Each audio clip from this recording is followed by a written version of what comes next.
Pricing in manufacturing. Let's look at pricing something people manufacture, like tables. Lots of tables, tables here and there, tables everywhere. Right. Turn to your activity book. You might want to pause the video and think, when you're manufacturing a table, what sort of costs do you think that you will incur? Pause the video and write your thoughts in your activity book. This is a table.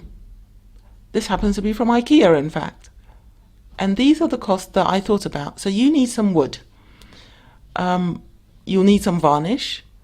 You need to process everything. So you're going to get some costs in terms of amount, like kilograms, some costs in terms of pounds, some costs in terms of time. You have to assemble it. Then you've got to sell it. You might have rent on your studio or workshop. You have to light and heat your workshop. So any that you got and I didn't get, you feel free to put them down. If those are costs you thought of, that's fine. And I only thought of a few.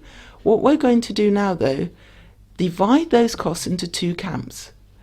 So have a go at putting them into these two categories. Variable costs are those that increase with the number of units made. So wood might be a variable cost. The more tables I make, the more wood I use.